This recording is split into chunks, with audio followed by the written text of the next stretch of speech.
Hello everyone. आज हम discuss कर रहे हैं गुस्सीटी फिजिक्स पेपर जो आज कंडक्ट हुआ है 2020 वाला। इसके हम सॉल्यूशन देख रहे हैं यहाँ पे। तो क्वेश्चन नंबर 1 है हमारे पास, which is not the unit of inductance. तो यहाँ पे अगर हम देखें तो फाई इक्वल टू फॉर्मूला होता है एल आई। यहाँ से हम इंडक्टेंस का फॉर्मूला एल इक्वल टू बना लेंगे phi upon I.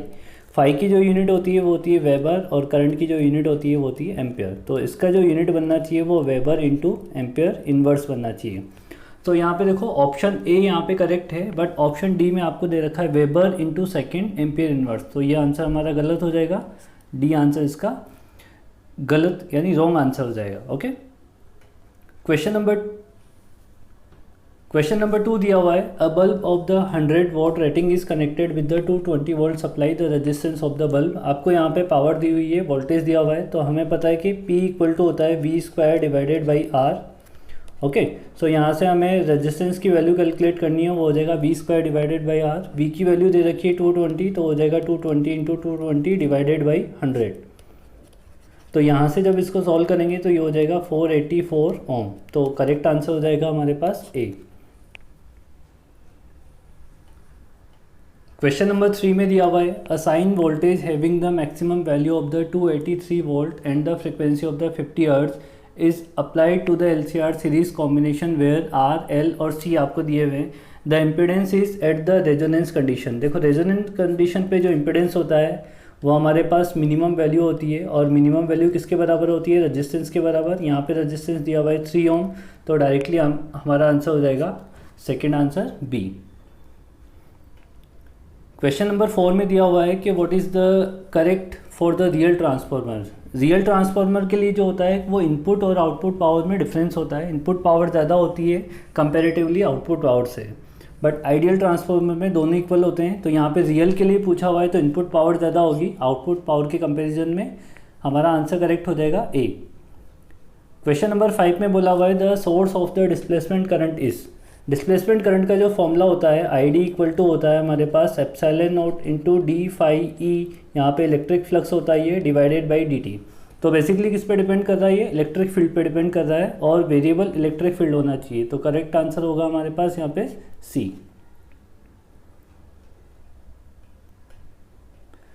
Question number 6 में बोला हुआ है, the range of the wavelength for the ultraviolet is from. ठीक है, यहाँ पे ये थ्योरेटिकल क्वेश्चन है डेटा वाला जो आपको याद होना चाहिए। तो इसमें करेक्ट आंसर होता है हमारे पास D, 400 nanometre to 1 nanometre.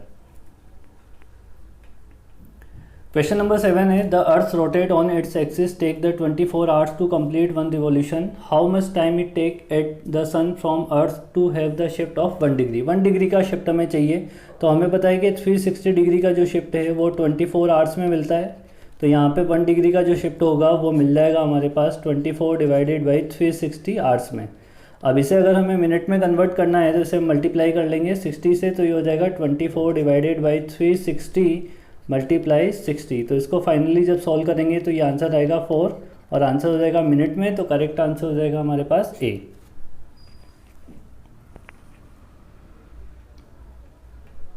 Question number 8 बोला है हमसे कि for the glass lens F equal to plus 50 centimetre then the power of the lens. Power का जो फॉर्मूला होता है वो होता है हमारे पास 1 upon F in metre, but यहाँ पे जो हमें दिया हुआ है वो सेंटीमीटर में दिया हुआ है। तो ऊपर होता है 100 डिवाइडेड बाई एफ की वैल्यू विद साइन पुट करनी है प्लस 50। तो आंसर हो जाएगा यहाँ पे +2 डायफ्टर। तो करेक्ट आंसर हो जाएगा हमारे पास बी।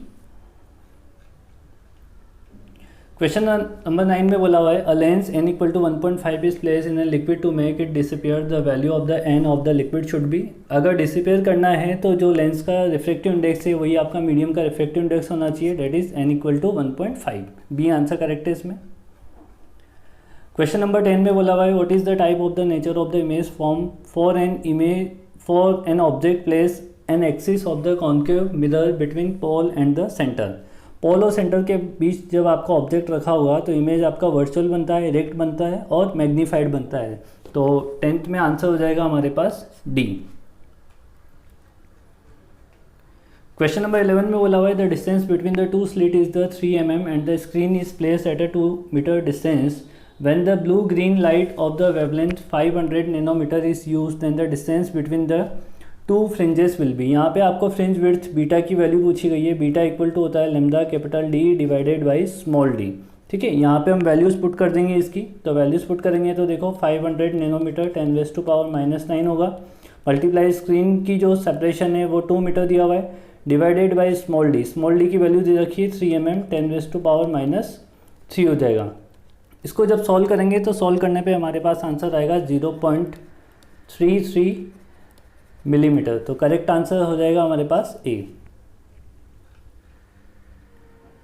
क्वेश्चन नंबर 12 है, for what distance is the ray optics a good approximation when the aperture is the 4 mm wide and the wavelength is the 500 nanometre. तो यहाँ पे देखो गुड अप्रॉक्सीमेशन के लिए हमें निकालना होगा अपर्चर का स्क्वायर यानी 4 × 10⁻³ का स्क्वायर डिवाइडेड बाई वेवलेंथ इसकी 500 नैनोमीटर 10⁻⁹, और इसको जब सॉल्व करेंगे हम तो सॉल्व करने पे आ जाएगा हमारे पास 32 मीटर।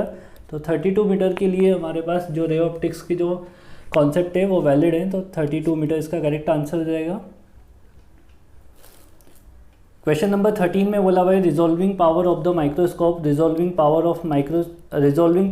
ऑफ माइक्रोस्कोप होता है हमारे पास 2 × mu × sign beta divided by 1.22 lambda. अब यहाँ पे अगर आप ऑप्शन चेक करोगे तो यहाँ पे कोई से भी आंसर जो है आपका मैच नहीं होता है। बी वाले में यहाँ पे थोड़ा सा करेक्शन होना चाहिए था, बट इसमें से एक भी आंसर मैच नहीं है, तो 13 वाला जो क्वेश्चन है वो ग्रेस होना चाहिए यहाँ पे।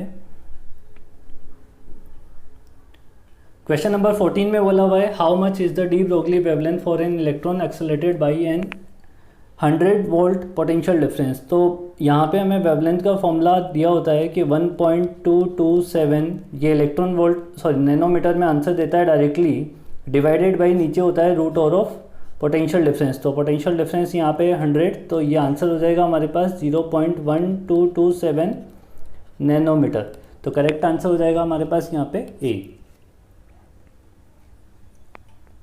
क्वेश्चन नंबर 15 में बोला हुआ है the threshold frequency of the caesium is the 5.16 × 10⁻14 hertz then its work function is in electron volt.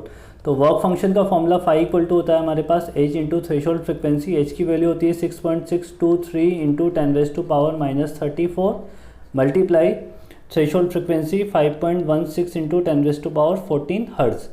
ठीक है, तो देखो यहाँ पे ये जो आंसर होगा वर्क फंक्शन वो हमारे पास जूल में आंसर होगा, बट इसे हमें किस में कैलकुलेट करना है, इलेक्ट्रॉन वोल्ट में। तो इसमें हम डिवाइड कर देंगे किसका 6.623 × 10⁻34 इंटू 5.16 × 10⁻14 डिवाइडेड बाई, इसमें डिवाइड करना है हमें 1.6 × 10⁻⁻19 का। फाइनली जब इसे हम सॉल्व करेंगे तो सॉल्व करने पे आंसर आएगा हमारे पास 2.14 इलेक्ट्रॉन वोल्ट, तो करेक्ट आंसर हो जाएगा हमारे पास यहाँ पे सी। क्वेश्चन नंबर 16 में बोला हुआ है the nucleus of the gold is about times heavier than an alpha particle. तो गोल्ड का जो एटॉमिक मास नंबर होगा फॉर गोल्ड, अगर हम गोल्ड के लिए देखें तो गोल्ड के लिए जो एटॉमिक मास नंबर होगा वो हो जाएगा हमारे पास 196 अप्रॉक्सीमेटली मान लेते हैं, और फॉर अल्फ़ा पार्टिकल के लिए जो मास होगा एटॉमिक मास नंबर वो हो जाएगा 4। ये AMU में होंगे दोनों, हमने AMU में कंसिडर किए हैं। तो यहाँ पे अगर हम डिवाइड करते हैं m1/m2 को, तो m1/m2 इक्वल टू हो जाएगा हमारे पास 196 डिवाइडेड बाई 4, और ये अप्रॉक्सीमेटली हो जाएगा हमारे पास 50। तो करेक्ट आंसर हो जाएगा हमारे पास यहाँ पे C 50। क्वेश्चन नंबर 17 में बोला हुआ है the ground state energy of A hydrogen atom is the -13.6 electron volt, what is the kinetic energy of the electron in this state. ठीक है, तो अगर हमें बताओ तो टोटल एनर्जी जो होती है, टोटल एनर्जी का जो मैग्नीट्यूड होता है वही हमारी काइनेटिक एनर्जी होती है। तो टोटल एनर्जी का जो मैग्नीट्यूड होगा वही हमारी काइनेटिक एनर्जी हो जाएगी, तो इसका मैग्नीट्यूड हो जाएगा पॉजिटिव में, तो आंसर करेक्ट हो जाएगा हमारे पास ए। क्वेश्चन नंबर 18 में बोला हुआ है the minimum wavelength of the burner series is. Burner series के लिए अगर हम देखें तो n1 की वैल्यू जो होती है वो फिक्स होती है 2 पे होना चाहिए, और n2 जो होना चाहिए, देखो यहाँ पे आपसे मिनिमम पूछा है मतलब एनर्जी डिफरेंस मैक्सिमम होना चाहिए, और मैक्सिमम एनर्जी डिफरेंस के लिए n2 की वैल्यू होनी चाहिए हमारे पास यहाँ पे इन्फाइनाइट। अब फॉर्मूला लगा देंगे 1/λ equal to r into 1/n1 square, that is ये हो जाएगा हमारे पास 4 माइनस 1/इन्फाइनाइट स्क्वायर, तो ये हो जाएगा इन्फाइनाइट। इसको जब सॉल्व करेंगे अपन तो लैम्डा यहाँ पे मिनिमम आपको मिल जाएगा कितना 4 डिवाइडेड बाई r, तो करेक्ट आंसर हो जाएगा हमारे पास यहाँ पे ए।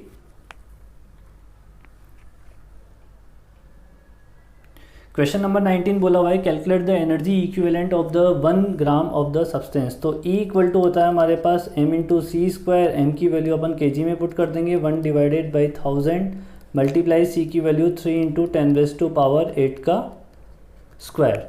ठीक है, तो यहाँ पे जब इसे कैलकुलेट करेंगे तो फाइनली आंसर कितना हो जाएगा 9 इंटू 10⁻13 जूल। तो C हमारा करेक्ट आंसर हो जाएगा। क्वेश्चन नंबर 20 में बोला हुआ है in which process the neutron is converted into the proton. Neutron convert हो रहा है प्रोटॉन में। जब न्यूट्रॉन आपका प्रोटॉन में कन्वर्ट होता है तो Z की वैल्यू +1 से इंक्रीज होती है, और इन सब में एक ही इक्वेशन ऐसा है बीटा माइनस डीके, जिसमें क्या होता है हमारे पास Z की वैल्यू +1 इंक्रीज होती है। तो करेक्ट आंसर हो जाएगा हमारे पास बी।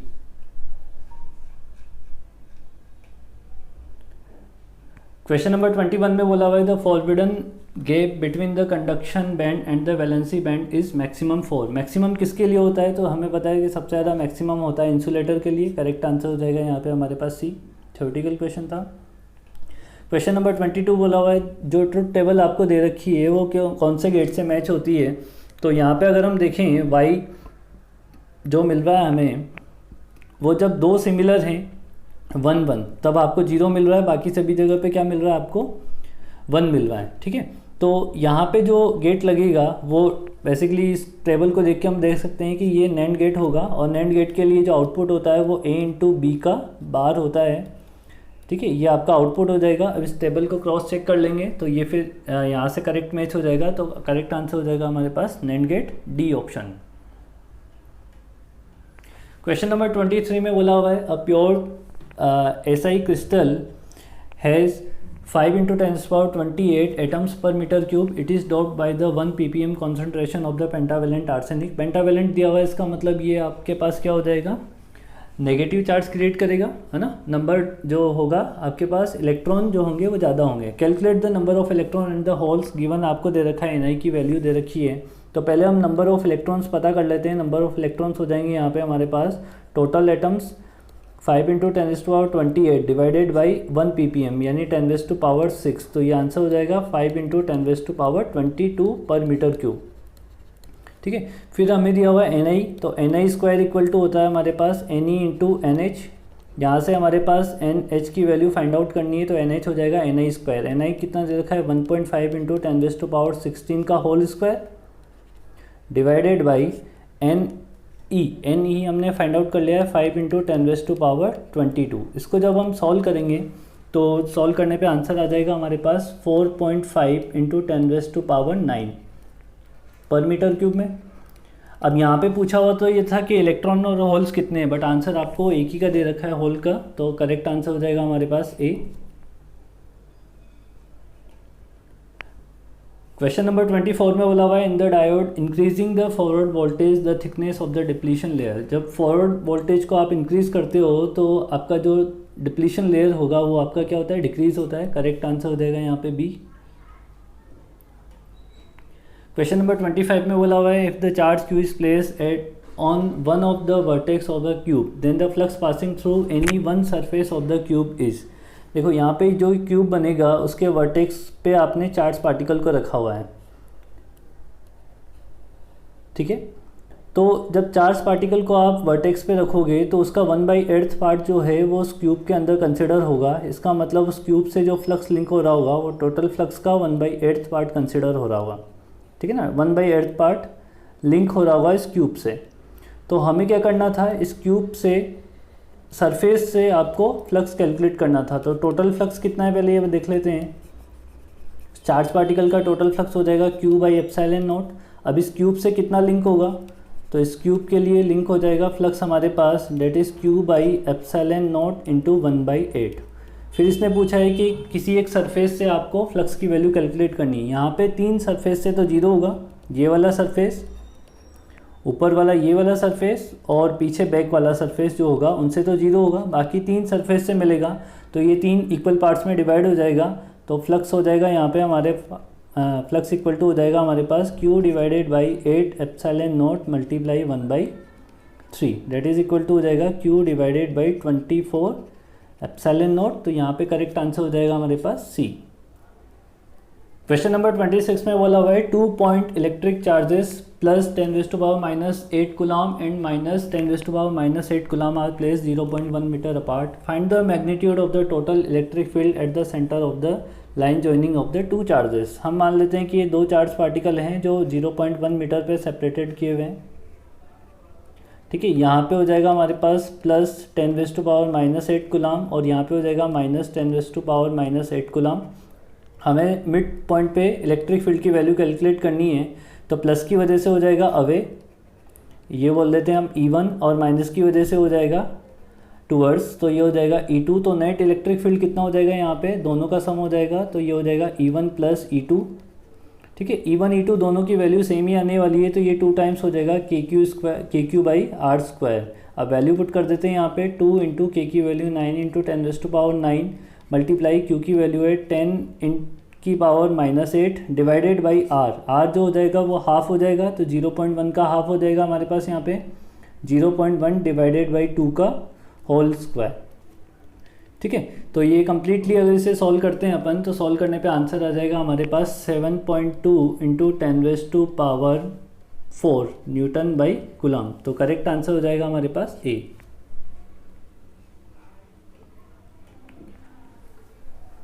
क्वेश्चन नंबर 27 में बोला हुआ है the charge density of a uniformly charged infinite plane is sigma. A simple pendulum is suspended vertically downward near it. Charge Q naught is placed on the metallic bob if the angle made by the string is theta with the vertical direction then. आपसे यहाँ पे पूछा हुआ है कि sigma किसके directly proportional है। तो देखो ये आपके पास एक इनफाइनाइट शीट है, इस पर चार्ज आपको प्लेस कर रखा है, इस पर सिग्मा चार्ज डेंसिटी दे रखी है आपको, और यहाँ पे हमारे पास एक पेंडुलम है इस तरीके से जिस पे हमने चार्ज पुट कर रखा है Q नॉट, ठीक है। तो ये Q नोट चार्ज है, इस थ्रेड में जो टेंशन फोर्स होगा वो T हो जाएगा, ये एंगल हो जाएगा थीटा, ठीक है। इसका जो वेट है वो डाउनवर्ड लगेगा, that is equal to mg। इस टेंशन के कंपोनेंट हो जाएंगे, वर्टिकल कंपोनेंट हो जाएगा इसका T cos थीटा, और इसका हॉरिजॉन्टल कंपोनेंट हो जाएगा यहाँ पे T sin थीटा। यहाँ पे एक फोर्स लगेगा बिकॉज ऑफ इलेक्ट्रिक फील्ड, तो इलेक्ट्रिक फील्ड इस डायरेक्शन में, तो यहाँ पे एक फोर्स लगेगा, चार्ज इंटू इलेक्ट्रिक फील्ड वो हो जाएगा sigma divided by 2 epsilon not. तो बाकी यहाँ पे बैलेंसिंग करना था, तो T cos थीटा बैलेंस कर देगा mg को, इसको इक्वेशन नंबर 1 पुट कर देते हैं, and T sin theta balance कर देगा हमारे पास electrostatic force that is equal to sigma into charge Q naught divided by 2 epsilon naught. ये हो जाएगी इक्वेशन नंबर 2। 2 डिवाइडेड बाई अगर हम 1 करते हैं तो हमें मिल जाएगा tan थीटा, तो ये हो जाएगा हमारे पास tan थीटा इक्वल टू, यहाँ पे आ जाएगा sigma Q naught divided by 2 epsilon naught into mg। अब यहाँ पे देखो कि 2 एप्सिलॉन नॉट इंटू mg और Q नॉट सब कांस्टेंट है, तो बेसिकली आपके पास tan थीटा जो होगा वो डायरेक्टली प्रोपोर्शनल आ जाएगा हमारे पास सिग्मा के। तो करेक्ट आंसर हो जाएगा हमारे पास यहाँ पे बी। 28 में दिया हुआ है the dimensional formula of the polarization P is. Polarization P जो होता है वो होता है हमारे पास dipole moment divided by volume, ठीक है। डाइपोल मोमेंट का जो डायमेंशन फॉर्मूला हो जाएगा वो होता है चार्ज इंटू सेपरेशन। चार्ज का हो जाएगा 80 इंटू सेपरेशन का हो जाएगा यहाँ पे हमारे पास L डिवाइडेड बाई वॉल्यूम का हो जाएगा हमारे पास L3। तो इसको जब सॉल्व करेंगे तो ये आंसर हो जाएगा L माइनस 2 a की पावर 1 t की power 1, that is correct answer हो जाएगा हमारे पास यहाँ पे D। क्वेश्चन नंबर 29 में बोला हुआ है relative permittivity for any substance is 80 then its electrical susceptibility is. तो इसका जो फॉर्मूला होता है एप्सिलॉन r इक्वल टू होता है 1 प्लस जाई। यहाँ पे जाई जो होती है वो आपके पास इलेक्ट्रिकल ससेप्टिबिलिटी होती है, तो जाई की वैल्यू जो मिलेगी यहाँ पे हमारे पास वो हो जाएगा एप्सिलॉन r माइनस 1, और एप्सिलॉन r दे रखा है आपको 80, तो 80 माइनस 1, और फाइनली आंसर हो जाएगा हमारे पास 79। तो करेक्ट आंसर हो जाएगा यहाँ पे बी। क्वेश्चन नंबर 30 में बोला हुआ है 2 microfarad capacitor is connected with the 50 volt supply and the 3 microfarad capacitor is connected with the 100 volt supply. Now after removing battery if the 2 plates of the same type of the charges are placed to form the new capacitor then the potential difference is. आपसे potential difference की value बोली गई है। तो basically क्या किया हुआ है, 2 कैपेसिटर है, उन्हें अलग अलग वो पोटेंशियल से चार्ज किया हुआ है, फिर उन्हें डिस्कनेक्ट करके आपस में कनेक्ट कर दिया है, और आपस में किस तरीके से कनेक्ट किया है कि प्लस वाली प्लेट प्लस से और माइनस वाली प्लेट माइनस से कनेक्ट की जाए। तो पोटेंशियल डिफरेंस V का फॉर्मूला होता है हमारे पास यहाँ पे C1V1 plus C2V2 divided by C1 plus C2। तो C1V1 कितना हो जाएगा हमारे पास यहाँ पे 50 इंटू 2 प्लस C2V2 कितना हो जाएगा हमारे पास यहाँ पे 100 इंटू 3 डिवाइडेड बाई नीचे हो जाएगा नेट कैपेसिटेंस 2 प्लस 3। तो फाइनली हो जाएगा हमारे पास, ऊपर हो जाएगा 400 डिवाइडेड बाई नीचे हो जाएगा हमारे पास 5। तो इसको जब हम सॉल्व करेंगे तो ये हो जाएगा हमारे पास 80 वोल्ट। तो करेक्ट आंसर हो जाएगा हमारे पास यहाँ पे ए।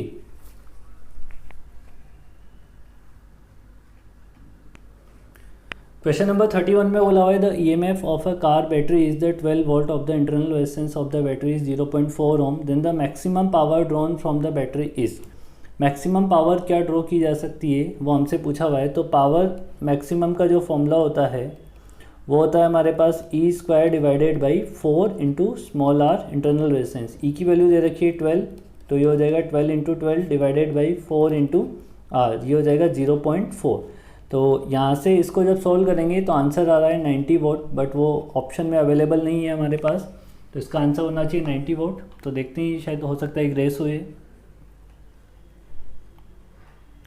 क्वेश्चन नंबर 32 में दिया हुआ है the resistance of a platinum wire of a platinum resistance thermometer at a ice point is 5 Om and the steam point is the 5.23 ओम। तो यहाँ पे हम डेटा मेंशन कर लेते हैं पहले। T1 आपको टेम्परेचर दिया हुआ है, आइस पॉइंट मतलब वो होता है 0 डिग्री सेल्सियस, और उस पर रेजिस्टेंस R1 दिया हुआ है हमारे पास 5 ओम। ठीक है। सेकेंड टाइम आपको दिया हुआ है T2 टेम्परेचर, वो आपको दिया हुआ है स्टीम पॉइंट, और उस पर आपको रेजिस्टेंस की वैल्यू दी है 5.23। तो ये हो जाएगा R2 की वैल्यू हमारे पास 5.23 ओम। एक और हमें डेटा दिया हुआ है when the thermometer is inserted in a hot bath the resistance of the platinum wire is the 5.795 ohm। ठीक है। Calculate the temperature of the bath. तो हमें वो टेम्परेचर नहीं पता, T3 इक्वल टू हम मान लेते हैं T, बट उस पर रेजिस्टेंस की वैल्यू पता है हमें, वो हो जाएगा 5.795 ओम के बराबर। तो हमें फॉर्मूला पता है कि RT इक्वल टू होता है R0 1 plus alpha delta T। तो ये हो जाएगा R2 equal to R1 1 plus alpha delta T के बराबर। ओके। सो R2 की वैल्यू पुट कर देते हैं 5.23 equal to 5 into 1 plus alpha into temperature difference, ये हो जाएगा 100 माइनस 0। ये इक्वेशन नंबर 1 हो जाएगी। यहाँ से हमें अल्फ़ा की वैल्यू कैलकुलेट करनी है, पहले अल्फ़ा की वैल्यू कैलकुलेट कर लेंगे। सेकेंड टाइम फिर हम इक्वेशन लगाएंगे, अब 1 और 3 के बीच में। तो हमारा जो R2 हो जाएगा वो R3 हो जाएगा यहाँ पे। तो R3 हो जाएगा 5.795 इक्वल टू R1 हो जाएगा 1 प्लस अल्फ़ा जो हम इक्वेशन 1 से निकालेंगे वो यहाँ पे पुट करेंगे, टेम्परेचर T माइनस ऑफ 0। ठीक है। तो इक्वेशन 1 से हम अल्फ़ा की वैल्यू फाइंड आउट करेंगे और यहाँ पे पुट करेंगे। तो ये जो T की वैल्यू आ जाएगी वो T की वैल्यू सॉल्व करने पे आएगी हमारे पास 354.65 डिग्री सेल्सियस। तो करेक्ट आंसर हो जाएगा हमारे पास यहाँ पे बी। 33 में दिया हुआ है वन इलेक्ट्रिकल सेल, ठीक है, having the EMF of the 2 volt and the internal resistance of the 0.1 ohm and the another electrical cell having the 4 volt and the internal resistance 0.2 ohm are connected in the parallel to each other, then its equivalent EMF will be. Equivalent EMF का formula होता है हमारे पास E equivalent equal to होता है, दो cell के लिए हम लिख सकते हैं E1 divided by R1 plus E2 divided by R2 upon 1 upon R1 plus 1 upon R2। यहाँ पे वैल्यू पुट कर देते हैं अपन। तो ये हो जाएगा 2 divided by 0.1 plus 4 divided by 0.2 divided by ये हो जाएगा 1 divided by 0.1 plus 1 divided by 0.2। तो ऊपर वाला हो जाएगा हमारे पास 20 प्लस ये भी हो जाएगा 20 डिवाइडेड बाई ये हो जाएगा हमारे पास 10 और ये हो जाएगा हमारे पास 5। तो ये हो जाएगा टोटल 40 डिवाइडेड बाई 15 और 40 डिवाइडेड बाई 15 को सॉल्व करेंगे तो ये हमारे पास आता है 2.67 वोल्ट के बराबर। तो करेक्ट आंसर हो जाएगा यहाँ पे हमारे पास ए।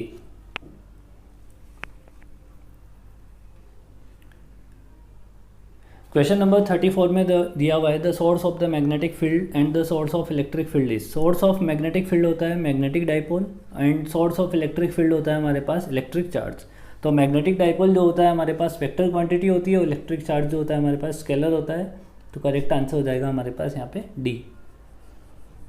क्वेश्चन नंबर 35 में बोला हुआ है a coil having the 10 ampere into metre square magnetic moment is place in a vertical plane and it is free to rotate about its horizontal axis coincides with its diameter. A uniform magnetic field of the two Tesla in the horizontal direction exists such that initially the axis of the coil is in the direction of the field. The coil rotates through an angle of the 90 degree under the influence of the magnetic field. The moment of inertia of the coil is 0.1 kg into meter square. What will be its angular speed? ठीक है, देखो torque की value जो होती है, torque जो होता है वो हमारे पास यहाँ पे होता है M B sine theta and also torque की वैल्यू होती है हमारे पास यहाँ पे आई अल्फ़ा। ठीक है, हम यहाँ पे अल्फ़ा को क्या लिख सकते हैं, अल्फ़ा को लिख सकते हैं D omega by d T, और इसको अगर हम सिंप्लीफाई करके और देखें तो ये हो जाएगा d omega divided by d theta का मल्टीप्लाई और डिवाइड कर देते हैं तो ये हो जाएगा d omega by d theta और d theta divided by d t. तो फाइनली अब क्या करते हैं, हम दोनों को इक्वल कर देते हैं तो I into D theta by d t multiply d omega by d theta equal to हो जाएगा हमारे पास यहाँ पे M B into sine theta. ठीक है, यहाँ से d theta by d t को वापस ओमेगा लिख देते हैं तो ये हो जाएगा आई इंटू ओमेगा और डी ओमेगा को इधर रखते हैं और डी थीटा को उधर ले जाते हैं, ये हो जाएगा M B sine theta into D theta. अब यहाँ पे हम इंटीग्रेट कर देते हैं तो आई तो कांस्टेंट है, बाहर आ जाएगा, ओमेगा इंटू डी ओमेगा का इंटीग्रेशन होगा 0 से ओमेगा फाइनल तक जो हमें कैलकुलेट करना है। यहाँ पे एम इंटू बी कॉन्स्टेंट है, बाहर आ जाएगा, साइन थीटा का इंटीग्रेशन होगा sign theta into D theta, ये इंटीग्रेशन होगा 0 से 90 डिग्री तक। तो इसको अगर हम देखें तो ये हो जाएगा I into omega square by 2 और ये हो जाएगा हमारे पास M B into minus of cos theta, limit put करनी है 0 से 90 डिग्री तक अब हमें। ठीक है, तो यहाँ पे देखो जब इसको सॉल्व करेंगे अपन तो ये हो जाएगा हमारे पास I omega square by 2 equal to M into B और लिमिट हम पुट कर देते हैं तो लिमिट पुट करने पे 1 माइनस मिलेगा 0। तो फाइनली जो ओमेगा की वैल्यू है वो हमारे पास मिल जाएगी 2 into M B divided by I और उसका रूट। तो m की वैल्यू दे रखी है आपको, b की वैल्यू दे रखी है, ये सारी वैल्यू जब पुट करेंगे हम तो पुट करने पे आंसर आ जाएगा हमारे पास यहाँ पे b यानी 20 रेडियन पर सेकेंड। तो यहाँ पे b करेक्ट हो जाएगा, इसका आंसर है 20 रेडियन पर सेकेंड। ठीक है, क्वेश्चन नंबर 36 में बोला हुआ है 10 ampere current is passing through a very long wire of the radius 5 centimetre in the magnetic field at a distance 2 centimetre inside from its curved surface. Curved surface से 2 centimetre मतलब centre से हो जाएगा 3 centimetre. तो यहाँ पे देखो एक वायर है, सर्कुलर वायर आपको दे रखा है जिसकी रेडियस दे रखी है 5 सेंटीमीटर, ये हो जाएगा 5 सेंटीमीटर का वायर, और हमें जो बोला हुआ है वो सेंटर से 3 सेंटीमीटर दूरी पे बोला हुआ है। तो हम सेंटर से 3 सेंटीमीटर लेंगे और एक लूप बना लेंगे, एम्पियर सर्किट लॉ लगाने के लिए एक लूप बना लिया हमने यहाँ पे, ये 3 सेंटीमीटर का लूप हो जाएगा हमारे पास यहाँ पे। अब देखो पूरे वायर में जो करंट दे रखी है उसके अकॉर्डिंग करंट डेंसिटी हो जाएगी आई डिवाइडेड बाई एरिया, एरिया हो जाएगा 5 इंटू 10⁻⁻2 का होल स्क्वायर इंटू पाई। ठीक है, अब हमें कितने एरिया के लिए करंट की वैल्यू चाहिए तो आई डैश मिल जाएगा हमारे पास यहाँ पे I divided by pi into 5 into 10⁻⁻2 का होल स्क्वायर, और हमें कितने एरिया के लिए चाहिए 5 इंटू 3 सेंटीमीटर का स्क्वायर। ठीक है, तो 3 इंटू 10⁻⁻2 का होल स्क्वायर करेंगे। यहाँ से इसको जब सॉल्व करेंगे तो ये हो जाएगा 9 इंटू आई डिवाइडेड बाई 25, बाकी सब कैंसिल आउट हो जाएगा। ये हमारे पास करंट की वैल्यू हो गई। अब एम्पियर सर्किट लॉ लगाएंगे, B vector dot D L vector equal to हो जाएगा हमारे पास mu naught into I inside है हमारे पास 9 आई डिवाइडेड बाई 25। ठीक है, यहाँ से b को हमें कांस्टेंट है, b की वैल्यू कांस्टेंट आएगी, यहाँ पे हमारे पास b बाहर आ जाएगा। dl जो हो जाएगा वो स्लोप का लेंथ हो जाएगा, वो हो जाएगा 2 पाई इंटू लेंथ हो जाएगा 3 into 10⁻⁻2 equal to 9i into mu naught divided by 25। ठीक है, यहाँ से b की वैल्यू हमें कैलकुलेट करनी है तो b इक्वल टू हो जाएगा हमारे पास 9i mu naught divided by 25 into 2 pi into 3 into 10⁻⁻2। इसको कम्प्लीटली जब हम सॉल्व करेंगे तो सॉल्व करने पे आंसर आ जाएगा हमारे पास 2.4 इंटू 10⁻⁻5। ये हो जाएगा 2.4 इंटू 10⁻⁻5 टेस्ला के बराबर। ठीक है, तो यहाँ पे करेक्ट आंसर हो जाएगा हमारे पास ए। क्वेश्चन नंबर 37 दिया हुआ है, in the India declination at the Delhi is. ये थियोरटिकल क्वेश्चन है, डेटा वाइज आपको याद होना चाहिए था।